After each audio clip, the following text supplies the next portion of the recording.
बारी है पश्चिम बंगाल को अनलॉक करने की और पूरा देश ये जानना चाहता है कि पश्चिम बंगाल में क्या खेला हो रहा है। आपने सुना तो बहुत कुछ होगा, तो अंजना अब आप अनलॉक कर सकती हैं पश्चिम बंगाल का पूरा डेटा। पश्चिम बंगाल में सबसे पहले देखिए, ये अच्छा आप लोगों ने जान भर दिया। मैं तो सोच ही रही थी कि आप लोगों को बीच में क्या कर रहे हैं, लेकिन पश्चिम बंगाल देखिए, प्रधानमंत्री नरेंद्र मोदी ने सबसे ज्यादा ताकत अगर अपनी पूरी टीम के साथ झोंकी है तो वो पश्चिम बंगाल है, जहां पर वो सबसे ज्यादा गए हैं। एनडीए सबसे पहले वोट शेयर क्या कहता है, एनडीए का मैंने बटन दबा दिया है। 46% वोट शेयर है, यानी 5% का इजाफा। क्या हम कह सकते हैं ये? जी 5% का इजाफा। क्या बात है। इंडिया गठबंधन का आप नंबर देखते हैं 6% का 46%। प्रदीप जी, कोई बड़ा सरप्राइज मुझे लग रहा है मिलने वाला है पश्चिम बंगाल से। थोड़ा सा वेट कर लेते हैं, थोड़ा सा वेट करते हैं। और अब मैं इंडिया गठबंधन का भी वोट शेयर बटन दबा देती हूं। अरे 40% यहाँ पर इसमें टीएमसी का ही बोलिए, क्योंकि यहाँ पे टीएमसी ने अलग चुनाव लड़ा है। टीएमसी बोलिए। लेकिन 3% की गिरावट हो गई है टीएमसी के लिए। 3% की गिरावट ममता बनर्जी के लिए लोकसभा चुनाव में। क्या सीट में बहुत बड़ी बात है। अब जल्दी से सीट दिखाइए। सबको अपना अपना टाली बता दीजिए। कांग्रेस और लेफ्ट पार्टी का भी वोट परसेंटेज हम आपको बता देते हैं 12% है। 12%।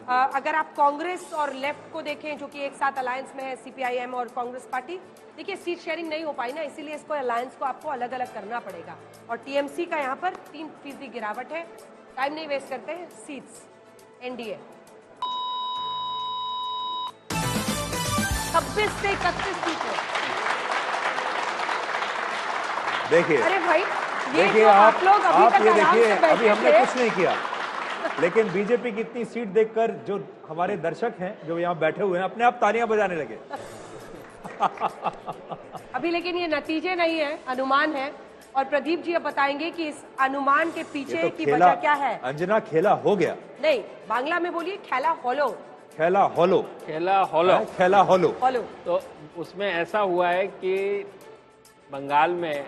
बंगाल की जनता ने विधानसभा चुनाव में 2021 के पिछले एक तरफा 2/3 से भी बड़ी मेजॉरिटी टीएमसी के पक्ष में दी थी। और लोकसभा 19 में बीजेपी ने 18 सीटें और टीएमसी ने 22 सीटें जीती थी। इस बार उसका बिल्कुल उलटफेर हो चुका है और बड़ी संख्या में बीजेपी को मैं ये सवाल आपके लिए पलटना चाहती हूँ कि एटा जो दारुण होचे बीजेपी वास्ते वो नहीं होता अगर ममता बनर्जी सीट शेयरिंग कर लेती कांग्रेस के साथ। मैं ये सवाल दोहरा रही हूँ।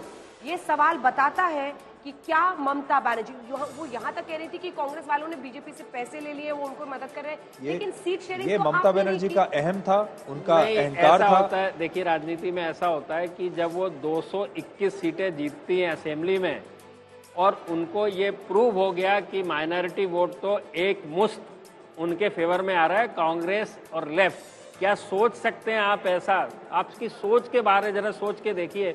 294 में से लेफ्ट इतना पुराना गढ़, एक भी सीट नहीं आई। अच्छा, अधीर रंजन चौधरी की क्या रिपोर्ट है?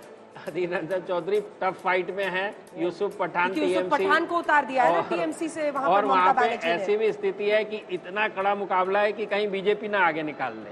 अच्छा, यानी तीनों के बीच में जबरदस्त मुकाबला। अब इंडिया गठबंधन की सीटें भी देख लेते हैं। 194 से लेकर 217 ममता बनर्जी की सीटें भी देख लेते हैं। वो तो हमने देखी नहीं अभी तक। इंडिया गठबंधन जिसमें हम टीएमसी मानते हैं, 11 से 14 सीटों पर सिमट रही है, यानी आप कह रहे हैं कि उनको जबरदस्त नुकसान हो रहा है। 10 सीटों का नुकसान। 10 सीटों का नुकसान इसीलिए मैंने कहा ना, जैसे 22 सीटें पिछली बार जीती थी तो वो बिल्कुल उलटफेर होता हुआ नजर आ रहा है। और बंगाल एक ऐसा स्टेट है, नहीं रिवर्स खेला ऐसे हो गया, जैसे आपने बिल्कुल सही कहा, कांग्रेस के साथ गठबंधन नहीं हुआ, उनको लगा विधानसभा चुनाव के मुताबिक कि माइनॉरिटी वोट उनकी तरफ है, जबकि हमारे सर्वे में ये पाया गया कि माइनॉरिटी वोट जो है वो भले ही कम संख्या में लिया है कांग्रेस और लेफ्ट अलायंस ने, लेकिन उससे खेला हो गया बीजेपी के फेवर में। तो एक बार हम बंगाली में कह दें क्या है? पश्चिम बंगाल में खेला होलो। होलो। होलो। पश्चिम बंगाल में खेला होलो। होलो। आप लोग होलो मत बोलिए, हॉलो। हॉलो। हाँ, और कांग्रेस और लेफ्ट गठबंधन को 0 से 2 सीट मिलती दिख रही है। ये तो खेला होबे करते करते खेला होलो। ये तो बहुत बड़ा वाला खेल हो गया। ये यदि ये सही होता है तो ये सबसे बड़ा खेल होगा, ये सबसे बड़ी खबर होगी इस इलेक्शन की। इसके बाद लेकिन मैं अभी भी इंतजार करूंगी उत्तर प्रदेश का, क्योंकि मैं मानती हूँ कि सबसे बड़ी खबर यूपी से ही निकलेगी। आप जब ये रिपोर्ट बना रहे थे पश्चिम बंगाल की, कि आपके हाथ भी थोड़े कांपे? नहीं, बहुत मेरे हाथ कांपे थे, इसमें कहीं कोई शक और संदेह नहीं है। यदि पूरे के पूरे स्टेट की बात करें, ऑल इंडिया की, तो बंगाल ही ऐसा राज्य है जिसके अंदर बड़ी मुसीबत से काम करना होता है। जैसे चुनाव में भी मुसीबत होती है, इतने वायलेंस, हमारे लोगों को जेल भी भेज दिया गया 2-3 बार। अपने इंद्रजीत कुंडू जो आज तक के संवाददाता वहां पर हैं बंगाल के अंदर, उन्होंने 2 बार मदद करके उस सब चीजों को हेल्प जी। तो कोलकाता ही चलते हैं, हमारे सहयोगी अनुपम मिश्रा इस विश्लेषण में हमारी मदद करने के लिए वीडियो कॉल पर अब हमारे साथ जुड़ रहे हैं। और अनुपम, ये जो इतना बड़ा जो खेला हम देख रहे हैं हो गया है, आपको यकीन हो रहा है इन नंबर्स पर? जी सुधीर जी, सबसे पहले तो मैं बोलूंगा कि बंगला में अगर बोला जाए तो बोला जाएगा कि खेला होए गए, खेला होबे से खेला होए गए। अगर ऐसा एग्जिट पोल का अनुमान आ रहा है तो रुकिए, मुझे एक बार बोल लेने दीजिए। मुझे एक बार सिखाइए, खेला हाँ, क्या? खेला नहीं, खेला होए गए, होएगा। चलिए बोलिए। खेला होएगा जी, होएगा जी, बिल्कुल।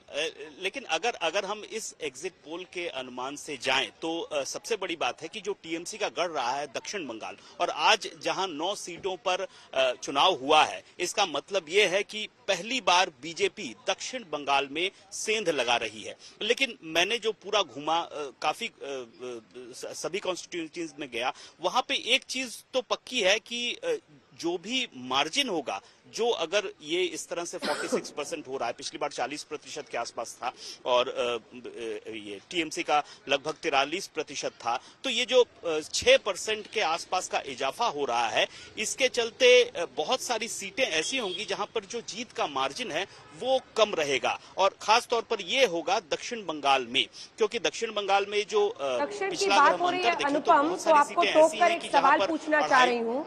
मैं खुद भी बशीरहाट गई थी, जिस सीट पर रेखा पौत्रो को, जो कि फर्स्ट रिटन कंप्लेनेंट बनी थी संदेश खाली में, उनको बीजेपी ने उम्मीदवार बनाया। देखिए वो सीट तो बहुत मुश्किल है, बांग्लादेश के करीब है, एकदम बॉर्डर पर, और वहां पर मुस्लिम बहुल सीट है, और जो वोटर अरिथमेटिक है वो इंश्योर करता है लगातार टीएमसी सीट पर जीतती रही है। ये जो 9 सीटें हैं दक्षिण की पश्चिम बंगाल में, संदेश खाली का असर दिख रहा है क्या?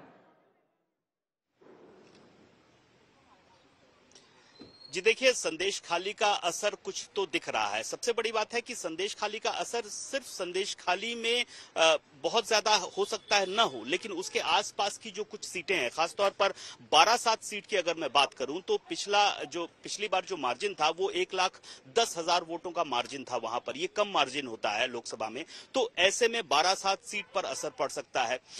मथुरापुर सीट एक है जो आज जहां चुनाव हुआ है, वहां पर भी जो व्यवधान था वो तो कुछ ज्यादा था, लेकिन वहां पर असर पड़ने की संभावना है। उत्तर कोलकाता, खासतौर पर मैं उत्तर कोलकाता की बात करूंगा, जहां पर प्रधानमंत्री,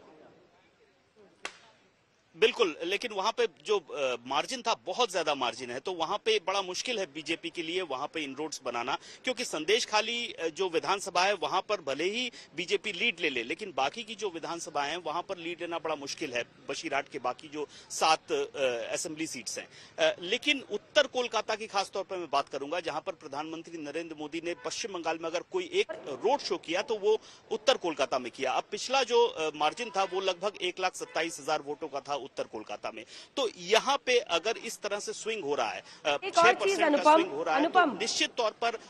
अनुपम, एक और चीज, इस चुनाव के एंड पहले सीएए के सर्टिफिकेट्स बांटे जाने शुरू हो गए थे, जिसमें हम दूसरे देश में जो अल्पसंख्यक हैं, जिनमें अन्य धर्म के, उनको हम सर्टिफिकेट्स देश में दे रहे हैं, नागरिकता दे रहे हैं, वो नागरिकता के सर्टिफिकेट्स बांटे जाने शुरू हो गए थे, उसका भी असर? जी देखिए, ये जो 1.5 महीने का चुनाव हुआ है, इसमें अगर हम चुनाव प्रचार को देखें तो हाईली पोलराइज चुनाव हुआ है, जो कैंपेन हुआ है।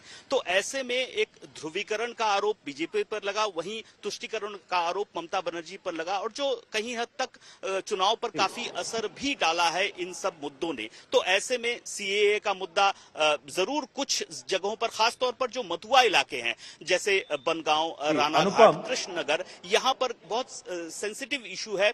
जी अनुपम, आपका शुक्रिया, क्योंकि अब हमें और आगे जाना पड़ेगा। अभी हमें तेलंगाना का डेटा अनलॉक करना है, इसलिए अभी आपका बहुत बहुत शुक्रिया। लेकिन आपको, दर्शकों को हम ये बता दें कि आज की शाम का जो सबसे बड़ा हाईलाइट है, जो सबसे बड़ा उलटफेर है, वो आपको पश्चिम बंगाल से मिल रहा है, जहां बीजेपी ने बहुत अच्छा प्रदर्शन किया है, पलट दिया है, और इस बार प्रधानमंत्री मोदी ने ममता बनर्जी को इस चुनाव में बहुत पीछे कर दिया। तो ये सबसे बड़ा उलटफेर माना जाएगा।